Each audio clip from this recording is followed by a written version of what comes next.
Well, I've combed through more carnival droppings than I care to calculate, and I can't say they provided many answers. All the predators in this region have very similar diets. With so many different predators hunting the same prey, the populations of all these species shouldn't be sustainable. Yet I've found nothing to indicate that any population shift is actually happening. It's just bizarre. The longer I'm here, the more I realize that this region shouldn't exist. Its climate is out of sync with the rest of the island. Many of the creatures here are millions of years ahead of the dinosaurs. You're a dipstick. And the ecosystem Going through my is almost static. I've realized that there are more predators than prey across this entire island by almost double. That's the opposite of how any ecosystem is supposed to work. I can't believe it took a Tyrannosaurus frolicking through the snow for me to see this. It's plain as day. What to make of it? Add in the human factor, and it's impossible for this island to continue as it is by natural means. So, what? Is this island's wildlife being monitored and curated somehow? I should speak with Rockwell.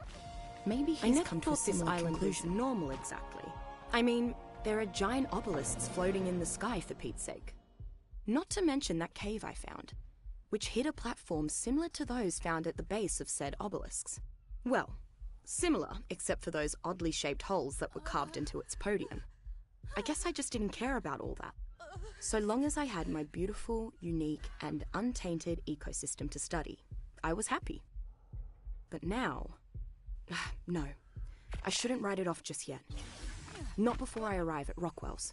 There's still a chance that my data is off, or that I missed something obvious. I won't give up on my paradise just yet.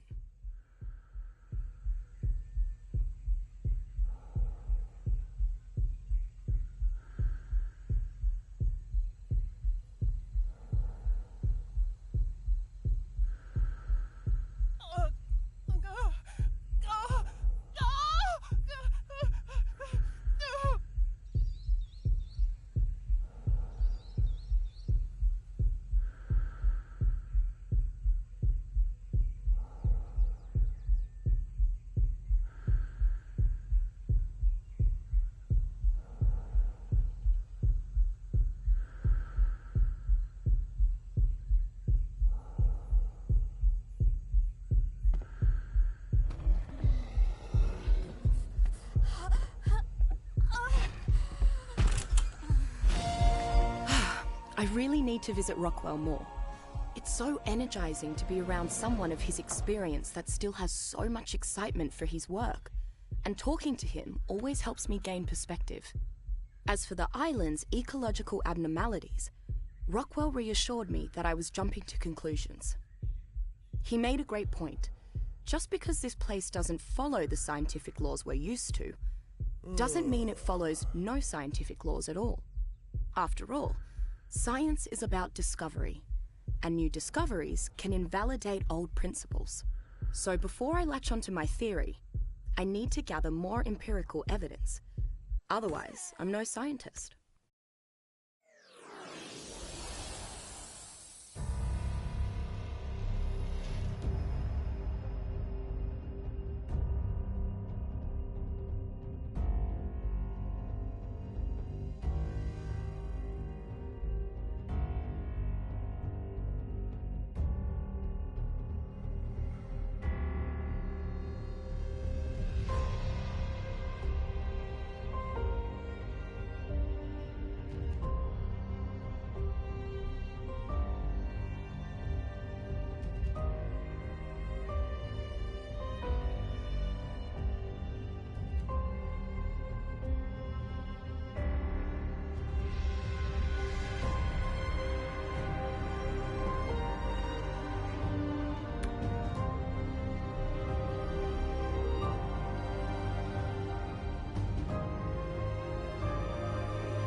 The painted sharks have treated me like I'm the bloody queen since I showed them Rockwell's letter of recommendation.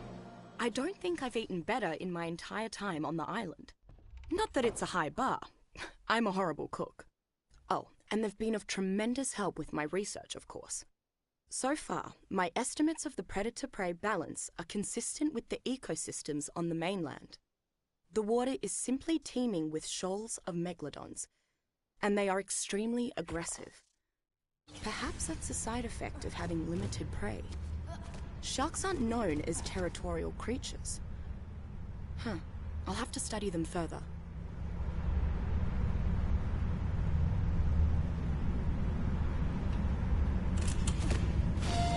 Still no answers as to why the megalodons are so territorial. But I was privy to something even more extraordinary. Megalodon mating behavior. No one's ever witnessed great whites rooting around back home, so that alone is monumental. But I got something even better. I know, what could possibly top watching megalodons having a naughty, right? Tracking the female. I was able to observe her for almost the full gestation period. And get this, it only lasts 1 week. 1 week! No wonder the population is so high. These are spitting out pups 44 times the rate of Aussie great whites. I should compare how they behave in captivity.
It is difficult to be angry with Hementaria ledus, despite its rather terrible nature. The creature has practically no intelligence and just attaches to any nearby living flesh in an attempt to drain that creature's blood. Removing Hementaria requires precision blade work or access to an open flame. Both of these can be nearly as dangerous to the host as to the leech itself. Once Hementaria attaches to a host, it drains blood at a rapid pace, and the host experiences hunger, loss of health, and lowered stamina. Some Hementaria are also carriers for a dangerous disease I've dubbed swamp fever, which persists beyond the leech's own lifespan. Few creatures on the island are transmitters for this disease, and it can ultimately be cured with a rare medicine. While Hementaria is not intelligent enough to be tamed, it is always useful to keep a few around for antidotes and fishing lures. When processed properly, Hementaria venom can be made into a powerful antivenom.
So in addition to all of the oddities I've found with wild megalodons, here's the real cherry on top. Taming them is a piece of piss. A bit of training, and they're more obedient than the family dog. Now, I've heard of sharks getting very rudimentary training over a year or so, but not to this extent. Certainly not so easily. Sharks aren't mammals or even avians. They're fish. They rely more on instinct, or to put it simply, they're not very smart. You shouldn't be able to ride one like a jet ski. I'm trying to keep an open mind like Rockwell suggested, but this just feels wrong.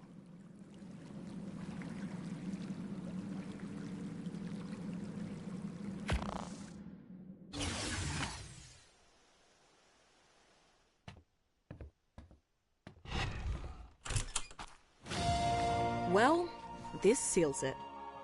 Just when I thought I'd made some sense of the notes I took while visiting the painted sharks, I spotted the nail in the proverbial coffin. Roos. A whole herd of giant roos were just hopping about the countryside like they'd always been there. As much as I love roos, they just shouldn't be here. Period. They evolved in Oz and Oz only, 60 million years after the dinosaurs went extinct, among a bevy of other marsupials. Not too long ago, if I know any genus, I thought this place was a far-off utopia should not exist study all the world's lost wonders. This island isn't an ecosystem. Now that I'm certain, a zoo. It's not natural at all. I have to say, it's lost a lot of luster. Interference from mankind hasn't helped.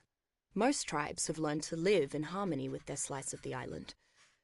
But some aren't content with that. One is even trying to conquer all the others. And natural or not, this ecosystem won't be any better off if it's burned down in some great war. The sunrises are still beautiful, though. At least nothing can change that. Of all the abnormalities that I've observed, the tamed megalodons stick out to me. It was almost like they were stray dogs who were re-socialized, as though they had a genetic history of human obedience. Most of my observations have been in the wild, but I think I may learn a thing or two if I observe domesticated creatures more closely. I need to study their diets, their mating patterns, how they socialize with other species, all that. Rumor has it that there's some woman that's tamed a whole mess of them, that someone with the moniker Beast Queen, so many that they call her the Beast Queen. I guess I got used to all of the friendly treatment maybe that being an associate of Rockwell's earned me. She did let me stay at least. And she hasn't instructed her dinosaurs to kill me yet, so that's a positive. Not that she'd really need the dinosaurs. If that glare of hers gets any more intense, I'll probably just burst into flames on the spot. Struth, I hope she eases up. Sifting through raptor excrement with someone watching, there's nothing special about the diet of these tamed creatures when compared to their wild counterparts. Part of that is the Beast Queen's doing, as she takes them on regular hunting excursions for training purposes. Curiously, they never have to range too far. There is an abundance of prey nearby, despite the size of her pack. That this is held true, regardless of her domesticated creature's remarkable birth and growth rates, makes it even more unusual. The most interesting thing that I've observed, and I did finally get her name, has been what they don't do. Mei Yin. They never fight. She's got among creatures that have been domesticated for generations, like cats or dogs. That's normal. Starting by but there's a reason species keep their animals in separate enclosures. Certain instincts are hard to curb, and there should definitely be more disputes among such a diverse group. Mei Yin has even integrated a herd of herbivores into her army, as their thick hides have proven resistant to fire and explosives. Yet despite being surrounded by carnivores, they remain untouched. It doesn't make sense. That's not to take anything away from Mei Yin. She works hard to treat and train her animals well. She's not bad company either. At least when she's not mute and I don't go full biologist. Sometimes it felt like speaking a new language. But it's been kind of refreshing.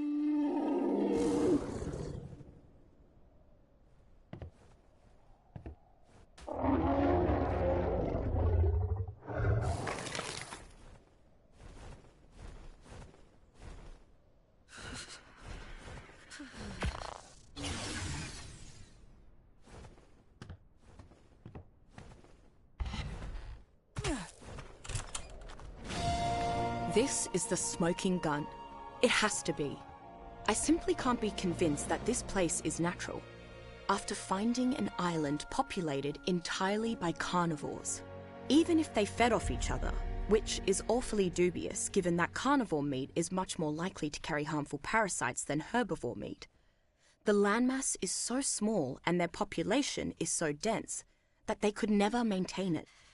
Yet there it is, hidden away off the northeast coast of the island. Someone would have to put them there on purpose. There's no way that Rockwell can deny my theory now.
As I expected, Rockwell couldn't deny my theory.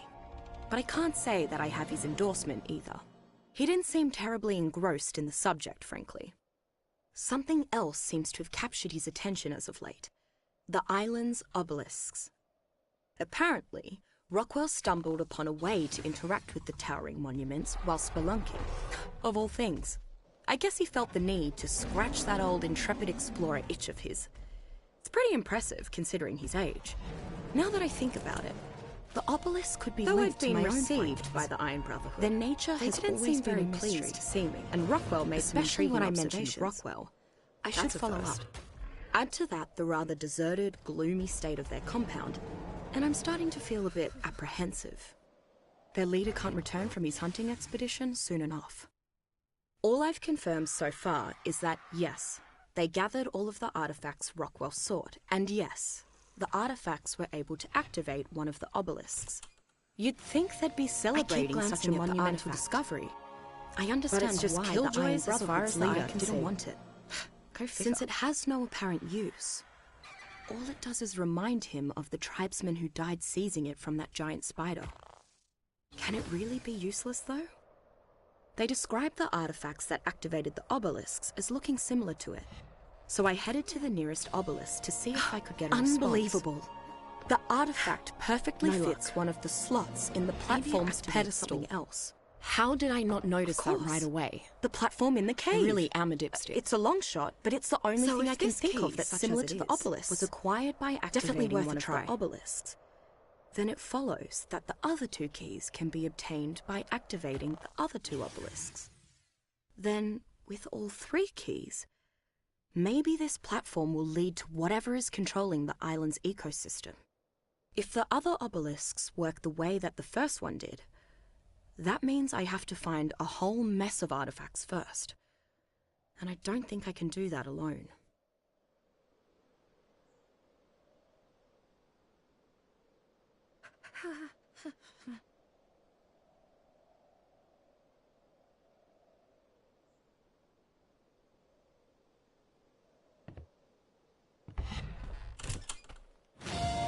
Well, the Howling Wolves are quickly tracking down the artifacts.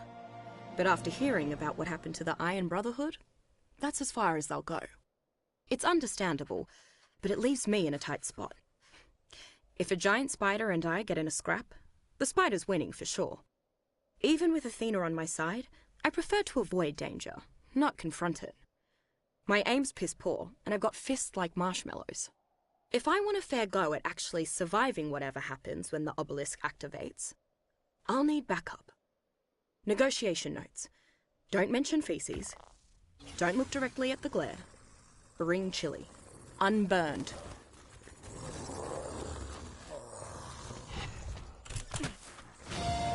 Now, I know you don't get a nickname like Beast Queen without being one tough lady. But when I saw that giant ape, I still thought we were buggered.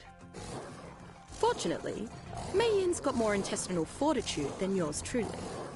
And somehow, some way, she was able to pull out a win. Glad I'm on her good side. I already found the second key, but I want to take a look around here before we head back through the conquerors that I heard about way back when. This ape either lived here, not a great, or was released when we activated the obelisk. Mei Yin and I weren't quite finding out how it survived in this isolated environment, creatures get slaughtered or like how it got here certainly wasn't pleasant. I'm not a fan of the prisoner lifestyle either. The leader introduced himself as Gaius Marcellus Nerva, and he's not a complete buffet, I'll give him that. He let me keep my personal effects, Big Jam conversations have been civil. He seems to think he's Jupiter's gift to the island or some rubbish like change if I don't cooperate. I think his ego was actually tangible. Not that I have much choice. When the Legion returned, they already took the keys with the third key. The only way I'm seeing this dragon is as a guest of the new Legion. As much as I would enjoy seeing him fall flat on his face, I need him, and I need the new Legion. So when he asked me to guide his forces to the hidden cave, they'll decide I obliged without protest. So this may be my final chance to reflect. I don't know. I may as well take advantage of it. I realized that had I just ignored the signs and accepted this paradise at face value, I'd still be happy and free. Would that have been better? I don't think so. After a lot of thought, I've decided that I'd rather die seeking the truth than living in an illusion. That, as Rockwell would say, is the path of a true scientist. Not that I'm Galileo battling the church or anything, but hey, it's something to hold on to.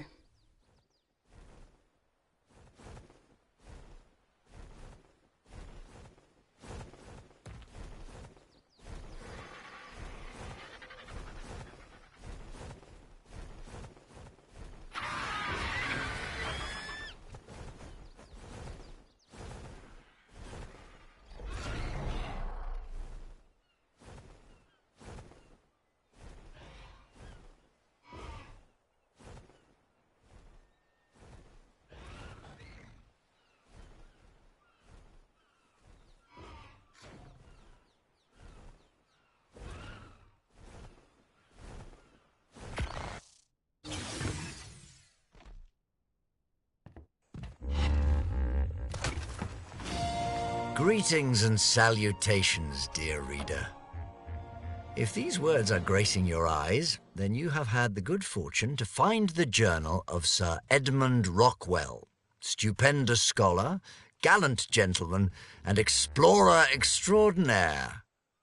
It also means that it's entirely possible that I've met some unseemly end on this fascinating but exceedingly dangerous island that I call home. I suppose you could have also stolen it, or I could have misplaced it, in which case, please proceed to either hang your head in shame or return it to me at once. If I'd told my colleagues in London that I could create a concoction capable of erasing someone's memories, I'd be laughed out of the room and never invited to tea again. Yet here it sits, my mind wipe tonic. As usual, I've had tribal leaders grovelling at the gates of Rockwell Manor just for the tiniest of samples. And for the recipe, these tribal negotiations give me a headache every time. I'm not interested. The Black Thumbs are mad that the painted sharks sunk two of their barges for my studies, but the painted sharks say that the barges were too close to Southern Haven, and they were perfectly within their rights to sink them, as per the Southern Isle Accords. Typically, neither side is willing to budge. What a bother. I'd just as soon mind-wipe the lot of them and return to my studies. Alas, such is the fate of the island's most respected neutral entity. At least the painted sharks brought some fresh fish. Perhaps I'll side with them.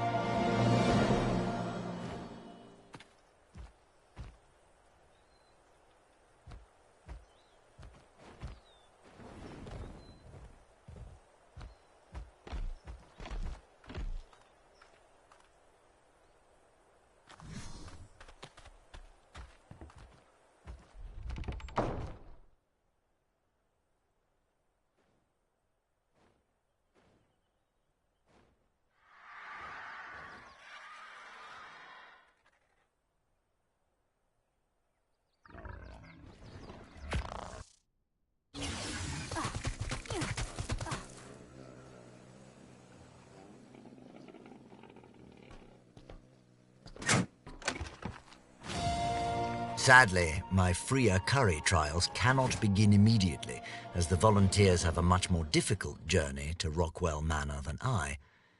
After all, I couldn't very well carry every one of them on Archimedes. Yes, the Argentavis could clutch one of his talons, but I've always found the practice to be barbaric. The rest of the Ark may be embroiled in feudal savagery, but a gentleman always maintains his class and dignity.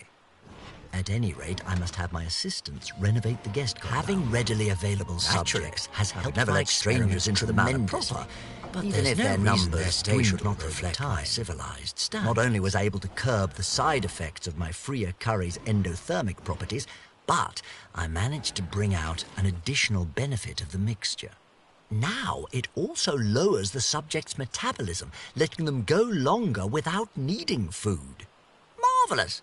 I hadn't even considered that as a possibility. Why, with all I've learned from these experiments, I imagine that I could reverse the effects of the curry and create a concoction to aid survival in extreme heat as well. I must find more volunteers, post-haste. This expedition to White Sky Peak has been just splendid, top to bottom. The weather's been marvelous, I've found excellent floral samples, and the local hunters had more woolly rhino horns than you could shake a stick at. I even managed to find volunteers for my latest experiment. It turns out that it was simply a matter of linguistics. Those who are wary of experimental potions are much more receptive to experimental food. Once my endothermic paste was rechristened Freer Curry, people were clamoring to test it. It has moderate nutritional value, so it's not technically a deception. I decided to seek out favorable language in the name of progress among the island's larger tribes. Perfectly immoral. I thought that surely they would be willing to help after I patiently moderated so many of their frivolous disputes. How idealistic of me. Instead, they have yet another favor to ask. Apparently, there's a new tribe that's behaving rather aggressively, and no one can successfully negotiate with its leader. So naturally, they have turned to me. It's rather bothersome, but I can't touch their logic. If Sir Edmund Rockwell cannot reason with this Nerva fellow, then who can? Well, I found the report on Mr. Nerva to be rather exaggerated, and as an Englishman, one might imagine that I'd view Roman leadership with some disdain. Yet, in my experience, I found Mr. Nerva to be both honest and intellectually engaging. In fact, after a lengthy conversation, I dare say that Mr. Nerva has the right of it when it comes to this island's politics. As the Romans created Pax Romans, perhaps this new legion will create Pax Arcum.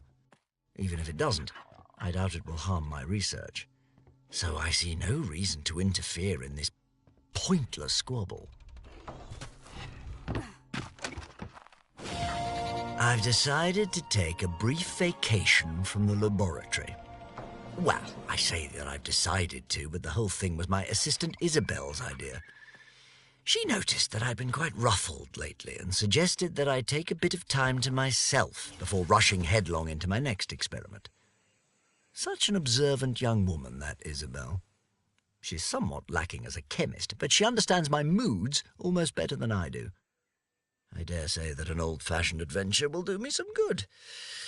Nothing like some rigorous recreation to clear the mind. Perhaps I'll go spelunking. Yes, a splendid idea. I know just the place for it.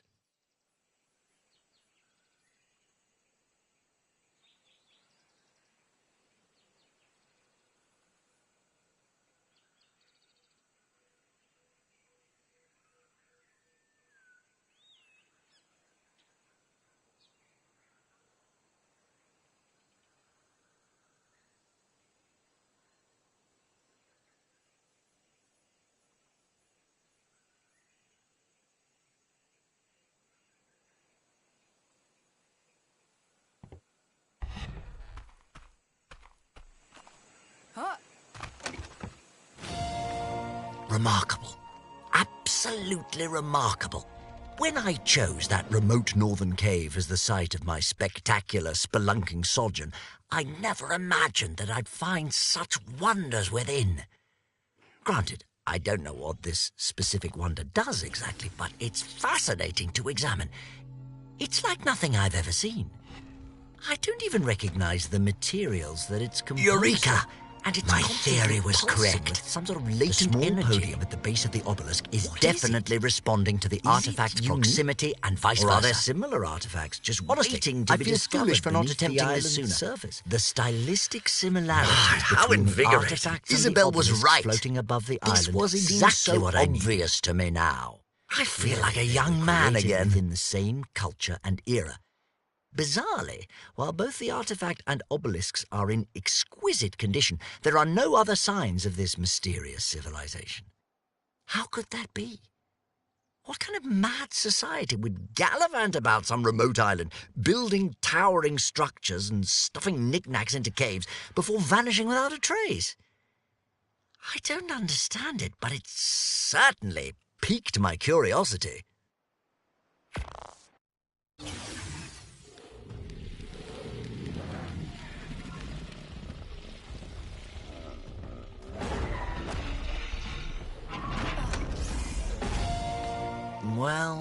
I think I've gotten as far in my studies of the obelisks as my archaeological expertise will take me.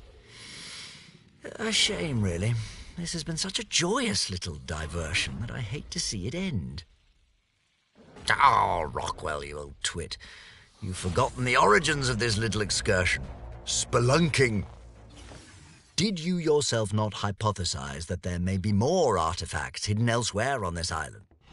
Surely you can't give up before confirming that. After many days of scouring the island upon Archimedes, and many more to scour the Ark's corners alone, witless, savage sods that seem to make up most of this island's population, I have finally found the spelunkers I need. Someone has already. A tribe to the northwest called the Iron Brotherhood has apparently found 3 artifacts themselves, and it's clear that said relics share an origin with my own. In exchange for my artifact, the Brotherhood agreed to report any findings to me straight away as Chowder have gone marvelously. But I have found it hard to maintain my enthusiasm. Now I can return to my alchemical studies with renewed results, with only Mesopithecus crawl through the island's caverns in my stead. Brilliant! I see now that Isabel was right. Having my assistants take part in the trials would be asking too much of them, and they are too valuable to risk so frivolously. If I cannot find human subjects from the nearby tribes, then I shall have to make do with trials on apes and monkeys. Perhaps it is finally time to capture some Gigantopithecus.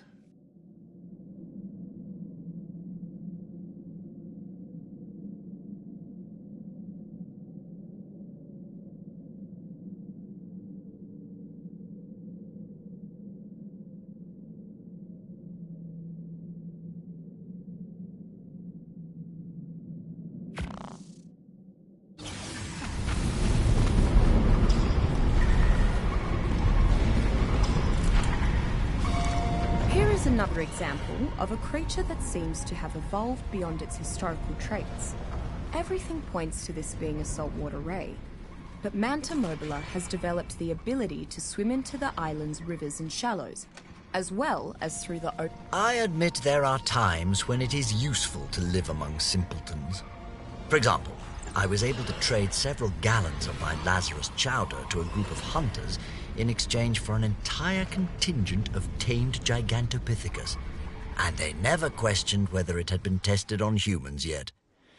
Well, I suppose if they return with another batch of apes, then I'll know that Lazarus chowder doesn't cause asphyxiation, won't I? It's not exactly a conclusive scientific trial, but I suppose it will serve. Unfortunately, all these primitive primates have given Rockwell Manor quite the pungent odor.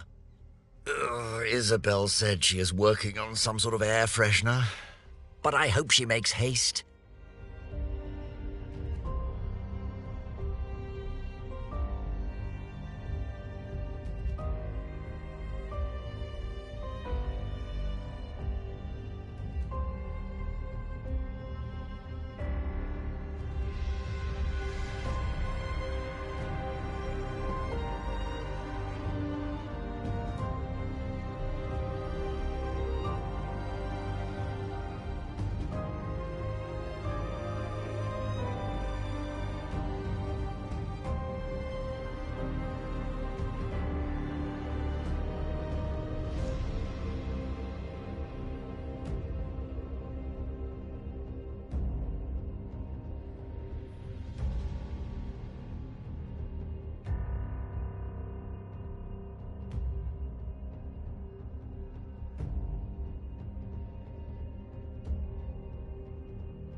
am perplexed. Even with an expanded number of test subjects, I just cannot find the passion that I once had for my research. I truly thought that my recent adventure had lit a fire in my belly, but I constantly find myself losing focus. Confound it all. Perhaps said adventure itself is the problem. Thinking about it, I am always eager to discuss the obelisks and the artifacts I found with my assistants, even when I'm not in the mood for research. There is a certain allure to them that I cannot describe. I was Something that ever so causes glad my to see Miss thoughts to Walker drift in again. their direction. My assistants are clever in their own right, but dear Helena is still the only person that I feel comfortable diving into my deeper theories. I must give myself more time. I fear that I may have kept her from getting a word in edgewise, though. Once I got going on the obelisks, why, I just couldn't contain my enthusiasm. My word, I really have become quite enamored with the subject, haven't I? Well, that settles it. After this next set of trials, I shall go check on the Iron Brotherhood's progress. Perhaps I can convince Miss Walker to join me. We could make a real scientific expedition out of it.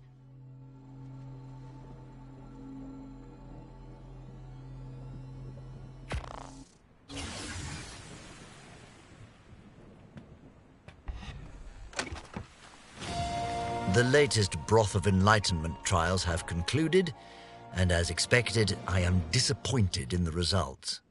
Though the primates I tested it on showed increased aptitude for learning, I do not believe any of them have truly ascended to a higher level of intelligence. Well, bugger the little blighters, I say. My assistants have almost finished preparing my supplies for my next expedition, and I have drafted a letter to send to the Iron Brotherhood ahead of my departure. I have always tried to maintain a strict neutrality when it comes to tribal matters. But then again, it seems that I have never had an offer this tempting. Now, just what is Mr. Nerva doing here? Not only has he offered to provide me with test subjects, but he has also expressed a mutual interest in investigating the obelisks. All he asks from me is that I provide him with reliable counsel. I would trust few tribes to be able to make good on such promises, but Mr. Nerva's new legion is perhaps the most powerful tribe on the island. Indeed, if they maintain their current trajectory, they may be the only powerful tribe on the island. Mr. Nerva when it comes to the true nature of the obelisks, at the very least. As a military man, the obelisks would naturally be more useful to him if they were some sort of weapon, and I have made sure to allude to that possibility from time to time. It is not as though I am selling my gracious host a falsehood. After all, I have neither any proof that the obelisks could be weaponized, nor any evidence to the contrary. Their purpose is entirely theoretical at this stage, and if twisting those theories will convince Mr. Nerva to march on the obelisks any sooner, then so be it.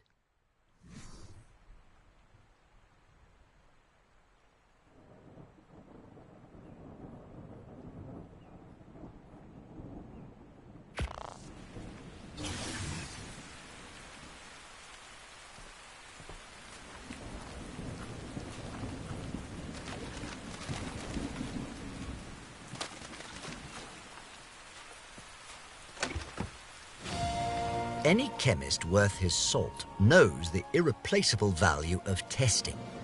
Until a tonic has been rigorously tested, it is less useful than water. If only I could persuade this island's less intellectual inhabitants to see that tests on Mesopithecus serve well for early trials, but they are no replacement for genuine human subjects at later, safer stages. By subjects, I of course mean willing participants that are prepared to risk mild headaches and much less mild nausea for the sake of science. The Laughing Skulls offered rather less willing participants at one point, but I declined. With how difficult it is to find volunteers these days, I sometimes regret it.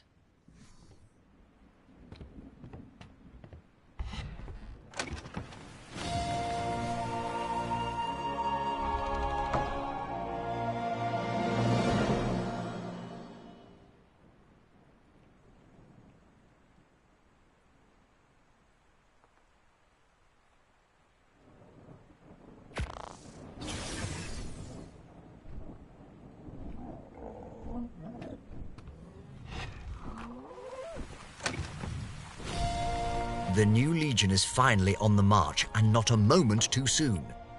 Mr. Nerva runs his tribe exceptionally well, but their compound is positively Spartan. I don't think I saw a single piece of decor anywhere. It certainly made me miss the comforts of Rockwell Manor, I'll say that. At any rate, we are apparently in pursuit of a barbaric beast queen.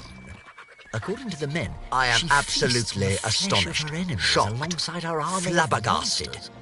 Why in the world Mr. Nerva is convinced that she is heading towards an obelisk at the side of such a savage woman, and without notifying me first? Could hope to uncover. Was she intending to discover their secrets not behind my back and keep them all to herself? The nerve! The audacity! Before arriving on this island, I would have dismissed the idea of a device instantly transporting a person from one location to another as complete. Sir Edmund Rockwell is always one step ahead of his rivals.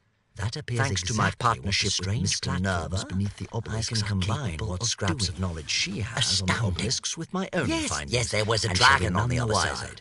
I'm sure Mr. Nerva and his men fought to find a heroic battle, quite covering another slobbering beast trivial in comparison. I had barely any time at all to study the obelisk from one side of the globe to the other. This time to that cave in his walk, and I'll wager that is just the start of the obelisk's capabilities. That she knows more about the obelisks than I must. Nonsense. Any fool could see that I am the superior scientist. Besides, I am his official advisor while she is his prisoner. She isn't even privy to my presence. Nonetheless, I feel compelled to prove my scientific mettle. Whatever is in that cave, I shall be the one to discover its purpose. The mysteries of the obelisks are mine to uncover, not Miss Walker's or even Mr. Nerva's. Mine.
On Rockwell's recommendation, I've headed south to start an in-depth study of the island's marine life, with the help of a tribe called the Painted Sharks.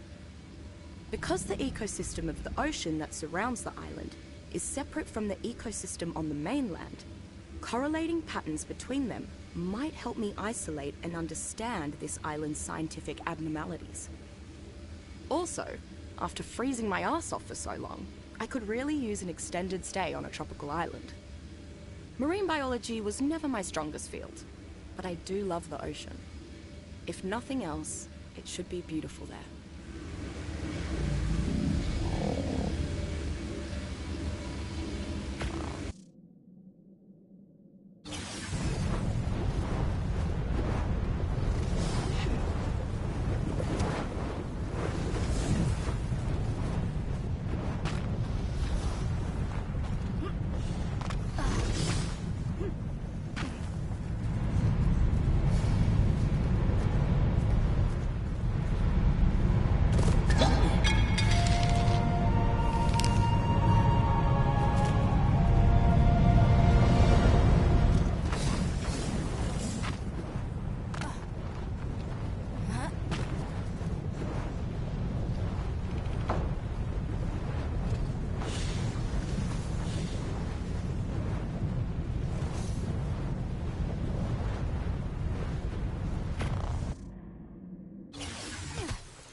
Espera, yo, Ghost, you can ride a Terry.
Found mostly in marshes and jungles, Achatina limusegnis is a very slow, very non-threatening land mollusk. It might be the simplest creature on the island to hunt, and while it only provides a small amount of meat and chitin, an easy meal is always of value on the island. Unlike nearly every other creature on the island, Achatina does not defecate normally. Instead, it secretes a thick, sticky substance. Achatina leaves trails of this slime, but the trails are so thin that they crumble to dust quickly. Legend has it that Achatina can be tamed with a special cake made from harvested crops and resources. There is a very disgusting but useful fact about Achatina that causes tribes to seek to tame them. Its secretions are chemically similar to the cementing paste and organic polymer used by many tribes for building materials. Tamed Achatina naturally accumulates this slime over time, faster, which can then be collected at the tribe's convenience. But slower than Carnotaurus. Allosaurus therotribus is the island's resident pack-hunting theropod. While most aggressive theropods are relatively solitary creatures, Allosaurus lives in groups of 3. One Allosaurus is the alpha, while the others are its mates, or a beta male. Like humans find value in forming a tribe, the Allosaurus has evolved to hunt in packs. Its saw-shaped teeth leave its prey bleeding and maimed, making escape difficult. Once an Allosaurus slows a creature with its cutting bite, the rest of its pack quickly closes in for the kill. Not everyone thinks a tamed Allosaurus is ideal. Those who appreciate speed generally tame Carnotaurus, while those who value raw stopping power tame Tyrannosaurus. However, riders of Allosaurus tend to respect the utility of its alpha pack status, which along with its bleed-inducing attacks and relative mobility, can effectively turn the tide of a combined arms battle.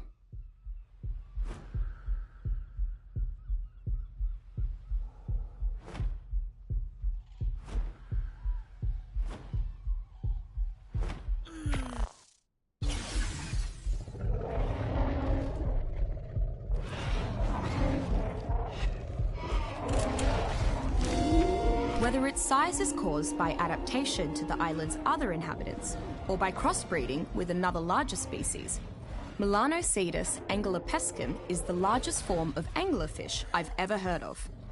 Typically found among the deepest, darkest expanses of the ocean, this creature preys on smaller fish while being an excellent source of food for larger predators.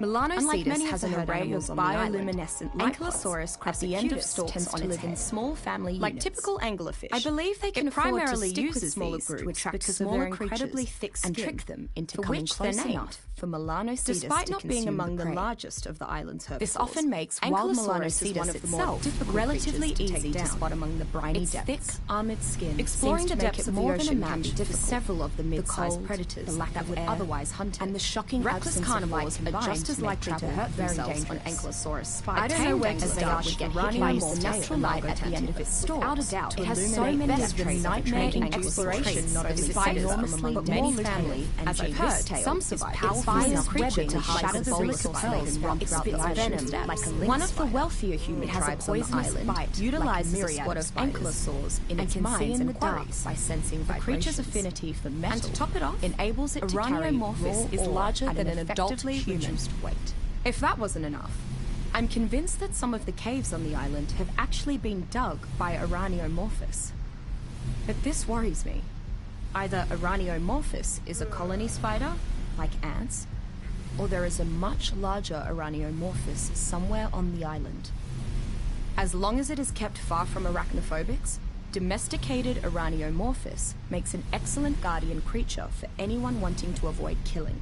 Their strange web-spraying behavior is also quite helpful while hunting fast, fleeing prey. They are too small to be used as mounts, however.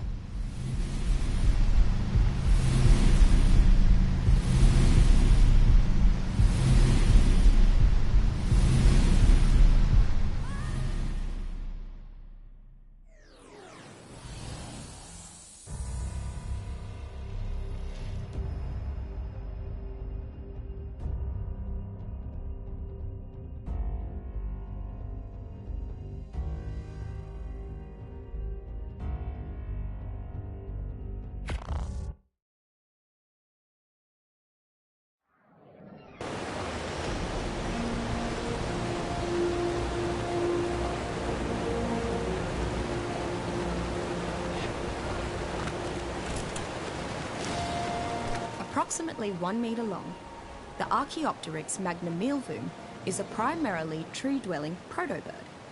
It avoids the ground as much as possible, preferring to stay in the safety of the tree line, where few predators can reach it.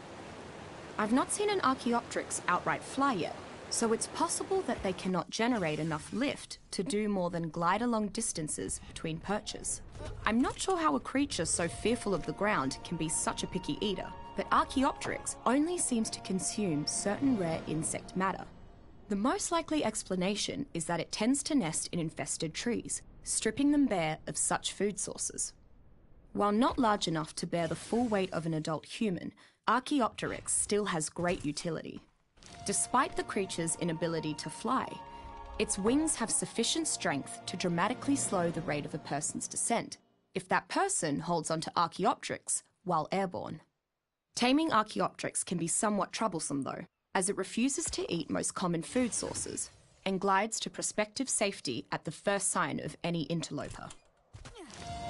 Like the Carnotaurus, Baryonyx aquafulguar is a large carnivore, but not large enough to rival the island's apex predators. While not as powerful as some deep-sea predators or Spinosaurus, Baryonyx is an extremely fast swimmer who is still sufficiently nimble enough to threaten most creatures on the island. And yet, despite being a fast, dangerous dinosaur, Baryonyx almost exclusively consumes fish and other water dwellers. The highly specific metabolism of Baryonyx seems to allow it to heal wounds almost preternaturally fast after feeding on nutritious fish meat. Perhaps this is why Baryonyx rarely attacks land animals. Baryonyx's natural affinity for aquatic predation means that once tamed, it learns to kill ocean dwellers even more efficiently.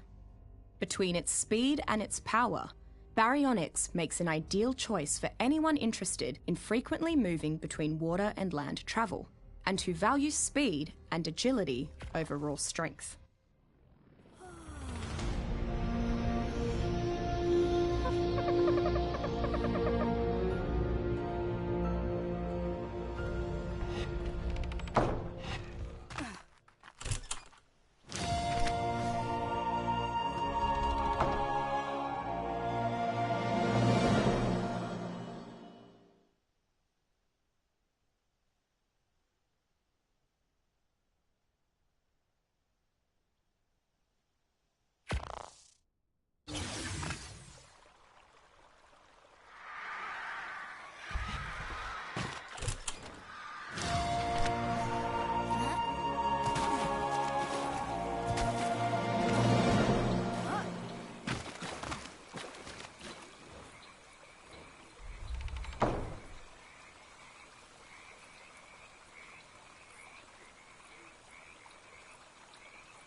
Beelzebufo palucocus is the largest frog I've ever seen.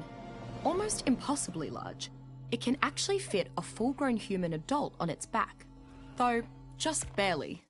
This is a dangerous prospect though, as secretions from Beelzebufo's skin and saliva have a narcotic effect on most creatures. Not surprisingly, Beelzebufo is adept at killing insects. Its lengthy tongue allows it to quickly grab prey from afar, killing most insects near instantly and quickly digesting them.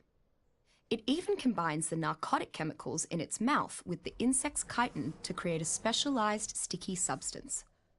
Tamed Beelzebufo make for strange mounts for strange people. Many tribes don't believe there's any reason to ride them, but some enjoy the ability to take large vertical hops up huge walls and cliffs. Regardless of how it's ridden, Beelzebufo is almost employed for its ability to quickly cull insects and convert them into always useful cementing paste.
Carnotaurus presa is a distinctive creature that falls between a medium and large predator.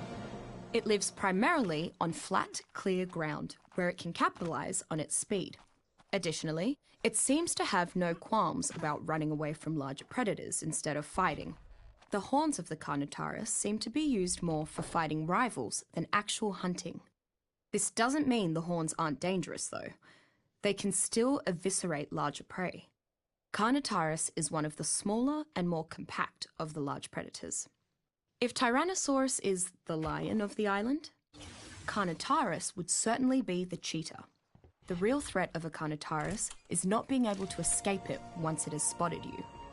Carnotaurus fills a very specific role. Larger and almost as fast as a raptor. Smaller, but much faster than a rex.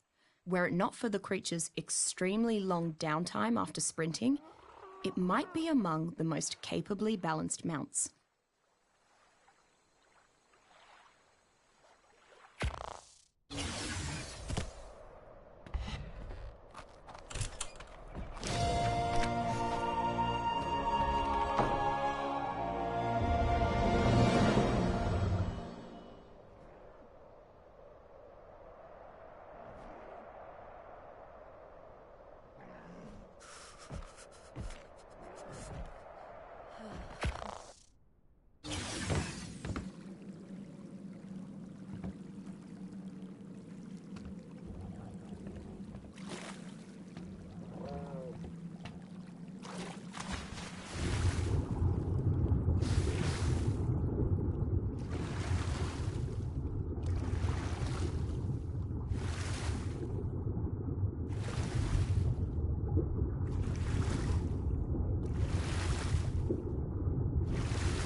Cnidaria omnimorph is another example of a creature which should not exist. It has traits that seem derived from many types of jellyfish. It possesses the size and shape of large egg yolk jellies, the powerful sting of certain box jellies, and the bioluminescence of deep sea jellies.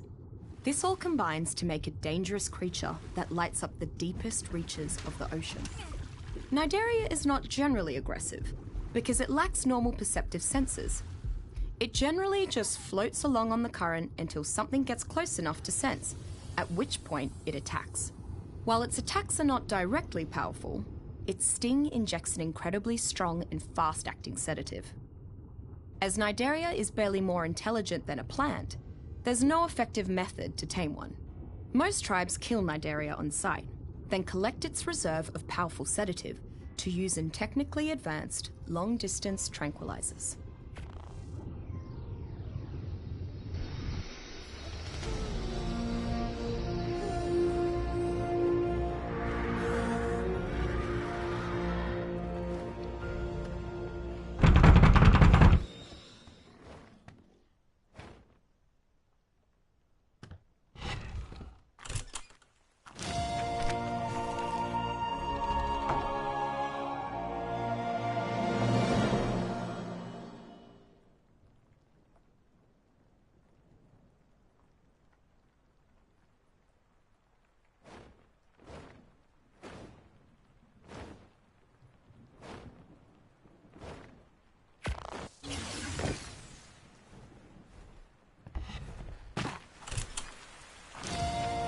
One of the smallest predators on the island, Compsognathus curiosicaris, can be seen as a pet, a pest, or a threat.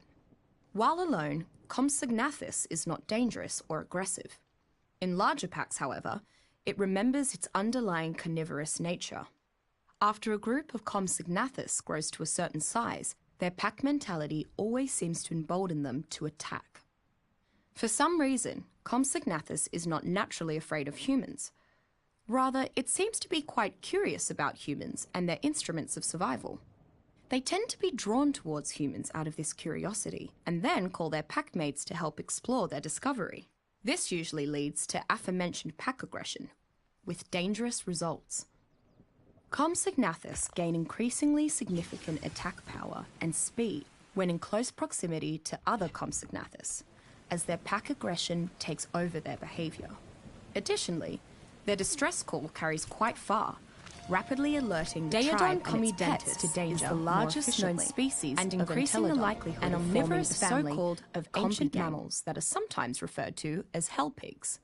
Even though Daeodon has as many similarities to modern hippopotamidae as it does to Swiner, I found that to be a suitable nickname. Daeodon is as mean as it looks, and any survivor who wanders too close will find that out the hard way. As an omnivore with a voracious appetite, Daeodon scavenges, forages, is a strange creature to survive. It stands at just over half when it comes to its diet, and that has helped it runs from aggressors on the island's harsh tundra as it fights them. Its temper hasn't hurt either, as many wood traits not common in rather seek out less vicious prey. It has a very many tribes have made excellent and a decorative ridge of skin within their war parties. I believe not only because of its fierce nature, as well intimidate prey, extraordinary abilities to rapidly heal instead of attacking Dimetrodon, I theorize that Dilophosaurus predator is why it seems to have such a high because it lives off smaller prey than humans. Though what is particularly extraordinary ignores anything much larger because of their sheer benefit and their ability Dimetrodon is one of the few carnivores on the island. Dilophosaurus mentioned that the Daeodon also has a unique ability. The sails on Dimetrodon as well is an especially fascinating thing. It can be angled to provide shade from the sun, and allows Dimetrodon to disperse heat more quickly. The inner workings of the sail can also restrict blood flow in the creature to hold in excessive heat. Together, these two traits allow Dimetrodon to comfortably survive in any climate, though they are most commonly found in the swamplands, which are rich in prey. If Dimetrodon was a bit larger or didn't have that massive sail, it would make a decent mount. However, its main use to survivors is to utilize the sail's insulating capabilities. Just being near Dimetrodon gives excellent protection from both heat and cold, which is saved by life through more than one ice blizzard in the Natatory Nutrix is a small amphibian that primarily eats minor fish. It rounds out what I consider to be the middle bottom of the ecosystem, feeding on the tinier non-insect creatures of the island, while itself being a common snack for the larger carnivores. Because so many creatures prey on it, Diplocaulus has become very skittish and often flees at the first sign of trouble. It uses its amphibious nature to escape into whichever environment its predator isn't native to. Diplocaulus' unique capability to retain vast quantities of oxygen allows it to effectively remain submerged for hours at a time, usually outlasting even other amphibious creatures that might otherwise prey upon it. There are only a few uses for tamed Diplocaulus. Found primarily among the island's redwood regions, rather disgusting practice is an imposing creature. Diplocaulus as an many on the island have started calling it a diabear, stores air in the bladders which is appropriate, and divers can suck from these bladders and its territorial nature. Breaths while the diabear ignores supporting long-term underwater exploration while going about its daily